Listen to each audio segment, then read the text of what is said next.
We're at a remarkable moment in time.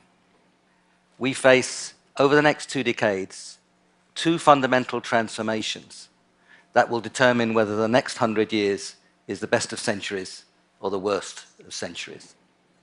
Let me illustrate with an example. I first visited Beijing 25 years ago to teach at the People's University of China. China was getting serious about market economics and about university education. So they decided to call in the foreign experts. Like most other people, I moved around Beijing by bicycle. Apart from dodging the occasional vehicle, it was a safe and easy way to get around. Cycling in Beijing now is a completely different prospect. The roads are jammed by cars and trucks. The air is dangerously polluted from the burning of coal and diesel. When I was there last in the spring, there was an advisory for people of my age, over 65, to stay indoors and not move much. How did this come about? It came from the way in which Beijing has grown as a city. It's doubled over those 25 years, more than doubled, from 10 million to 20 million. It's become a sprawling urban area dependent on dirty fuel, dirty energy, particularly coal. China burns half the world's coal each year. And that's why it is a key reason why it is the world's largest emitter of greenhouse gases. At the same time, we have to recognize that in that period, China has grown remarkably. It's become the world's second largest economy. Hundreds of millions of people have been lifted out of poverty. That's really important. But at the same time, the people of China are asking the question, what's the value of this growth if our cities are unlivable? They've analyzed, diagnosed that this is an unsustainable path of growth and development. China's planning to scale back coal. It's looking to build its cities in different ways. Now, the growth of China is part of a dramatic change, fundamental change in the structure of the world economy. Just 25 years ago, the developing countries, the poorer countries of the world, were notwithstanding being the vast majority of the people, they accounted for only about a third of the world's output. Now it's more than half. 25 years from now, it'll probably be 2/3 from the countries that we saw as 25 years ago as developing. That's a remarkable change. It means that most countries around the world, rich or poor, are going to be facing the 2 fundamental transformations that I want to talk about and highlight. Now, the first of these transformations is the basic structural change of the economies and societies that I've already begun to illustrate through the description of Beijing. 50% now in urban areas. That's going to go to 70% in 2050. Over the next 2 decades, we'll see the demand for energy rise by 40%. And the growth in the economy and in the population is putting increasing pressure on our land, on our water, and on our forests. This is profound structural change. If we manage it in a negligent or a short-sighted way, we will create waste, pollution, congestion, destruction of land and forests. If we think of those 3 areas that I've illustrated with my numbers, cities, energy, land, if we manage all that badly, then the outlook for the lives and livelihoods of the people around the world would be poor and damaged. And more than that, the emissions of greenhouse gases would rise with immense risks to our climate.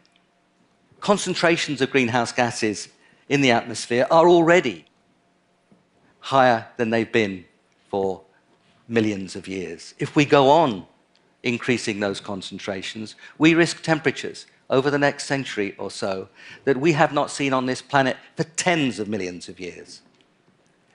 We've been around as Homo sapiens, with a rather generous definition, sapiens, for perhaps 250,000 years, 250,000. We risk temperatures we haven't seen for tens of millions of years, over a century. That would transform the relationship between human beings and the planet. It would lead through changing deserts, changing rivers, changing patterns of hurricanes, changing sea levels, hundreds of millions of people, perhaps billions of people who would have to move. And if we've learned anything from history, that means severe and extended conflict. And we couldn't just turn it off. You can't make a peace treaty with a planet. You can't negotiate the laws of physics. You're in there, you're stuck. Those are the stakes we're playing for. And that's why we have to make this second transformation, the climate transformation, and move to the low-carbon economy. Now, the first of these transformations is going to happen anyway. We have to decide whether to do it well or badly, the economic or structural transformation. But the second of the transformations, the climate transformations, we have to decide to do. Those two transformations face us in the next 2 decades. The next 2 decades are decisive for what we have to do. Now, the more I've thought about this, the two transformations coming together, the more I've come to realize that this is an enormous opportunity. It's an opportunity which we can use, or it's an opportunity which we can lose. And let me explain through those 3 key areas that I've identified: cities, energy, and land. And let me start with cities. I've already described the problems of Beijing, of pollution, congestion, waste, and so on. Surely we recognize that in many of our cities around the world. Now, with cities, like life, but particularly cities, you have to think ahead. The cities that are going to be built, and there are many, and many big ones, we have to think of how to design them in a compact way so we can save travel time and we can save energy. The cities that already are there, well established, we have to think about renewal and investment in them so that we can connect ourselves much better within those cities and make it easier, encourage more people to live closer to the center. We've got examples building around the world of the kinds of ways in which we can do that. The bus rapid transport system in Bogota in Colombia is a very important case of how to move around safely and quickly and non-polluting way in a city. Very frequent buses, strongly protected routes, the same service really as an underground railway system, but much, much cheaper and can be done much more quickly. A brilliant idea in many more cities around the world that's developing. Now, some things in cities do take time. Some things in cities can happen much more quickly. Take my hometown, London. In 1952, smog in London killed 4,000 people and badly damaged the lives of many, many more. And it happened all the time. And those of you who live outside London, UK, will remember it used to be called the smoke. That's the way London was. By regulating coal, within a few years, the problems of smog were rapidly reduced. I remember the smogs well. When the visibility dropped to more than a few meters, they stopped the buses and I had to walk. This was 1950s. I had to walk home 3 miles from school. Again, breathing was a hazardous activity. But it was changed. It was changed by decision. Good decisions can bring good results, striking results, quickly. We've seen more. In London, we've introduced the congestion charge, actually quite quickly and effectively. And we've seen great improvements in the bus system and cleaned up the bus system. You can see that the two transformations I've described, the structural and the climate, come very much together. But we have to invest. We have to invest in our cities, and we have to invest wisely. And if we do, we'll see cleaner cities, quieter cities, safer cities, more attractive cities, more productive cities, and stronger community in those cities. Public transport, recycling, reusing, all sorts of things that bring communities together. We can do that, but we have to think, we have to invest, we have to plan. Let me turn to energy. Now, energy over the last 25 years has increased by about 50%. 80% of that comes from fossil fuels. Over the next 20 years, perhaps it'll increase by another 40% or so. We have to invest strongly in energy. We have to use it much more efficiently, and we have to make it clean. We can see how to do that. Take the example of California, would be in the top 10 countries in the world if it was independent. No, I don't want to start any... California's a big place.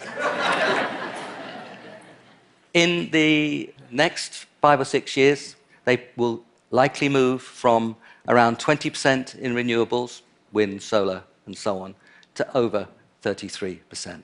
And that would bring California back to greenhouse gas emissions in 2020 to where they were in 1990, a period when the economy of California would more or less have doubled. That's a striking achievement, shows what can be done. Not just California, the incoming government of India is planning to get solar technology to light up the homes of 400 million people who don't have electricity in India. They've set themselves a target of 5 years.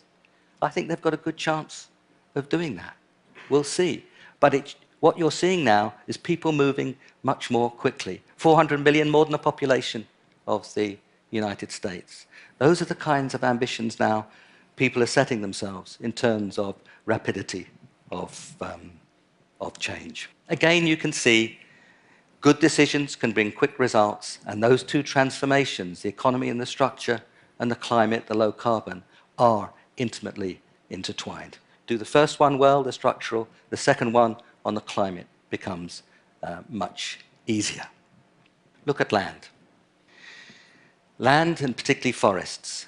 Forests are the hosts to valuable plant and animal species. They hold water in the soil, and they take carbon dioxide out of the atmosphere, fundamental to the tackling of climate change. But we're losing our forests. In the last decade, we've lost a forest area the size of Portugal, and much more has been degraded.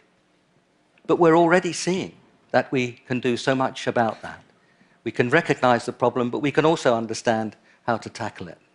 In Brazil, the rate of deforestation has been reduced by 70% over the last 10 years. How? By involving local communities, investing in their agriculture and their economies, by monitoring more carefully, by enforcing the law more strictly. And it's not just stopping deforestation, that's of course of first and fundamental importance, but it's also regrading degraded land, regenerating, rehabilitating degraded land. I first went to Ethiopia in 1967. It was desperately poor. In the following years, it suffered devastating famines and profoundly destructive social conflict. Over the last few years, actually more than a few, Ethiopia has been growing much more rapidly. It has ambitions to be a middle-income country 15 years from now and to be carbon neutral. Again, I think it's a strong ambition, but it is a plausible one. You're seeing that commitment there. You're seeing what can be done. Ethiopia is investing in clean energy. It's working in the rehabilitation of land. In Humbo, in southwest Ethiopia, a wonderful project to plant trees on degraded land and work with local communities on sustainable forest management has led to big increases in living standards. So we can see from Beijing to London, from California to India, from Brazil to Ethiopia, we do understand how to manage those two transformations, the structural and the climate. We do understand how to manage those well. And technology is changing very rapidly. I don't have to list all those things to an audience like this, but you can see the electric cars, you can see the batteries using new materials. You can see that we can manage remotely now our household appliances on our mobile phones when we're away. You can see better insulation, and there's much more coming.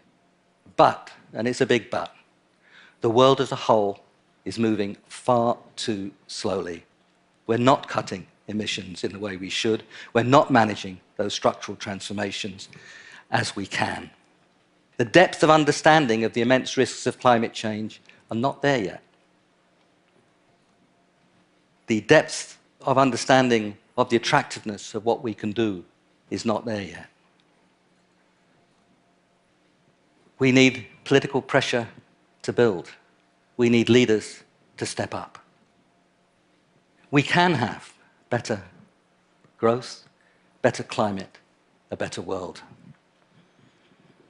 We can make, by managing those two transformations well, the next 100 years the best of centuries. If we make a mess of it, we, you and me, if we make a mess of it, if we don't manage those transformations properly, it will be, the next 100 years will be the worst of centuries. That's the major conclusion of the report on the economy and climate chaired by ex-President Felipe Calderon of Mexico, and I co-chaired that with him, and we handed that report yesterday here in New York, in the United Nations building, to the Secretary General of the UN, Ban Ki-moon. We know that we can do this. Now, 2 weeks ago, I became a grandfather for the 4th time. Our daughter,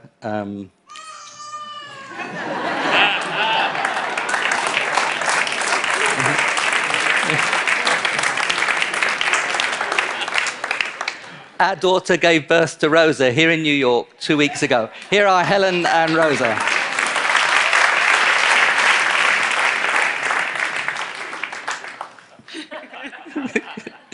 Two weeks old. Are we going to look our grandchildren in the eye and tell them that we understood the issues, that we recognize the dangers and the opportunities, and still we fail to act? Surely not. Let's make the next 100 years the best of centuries.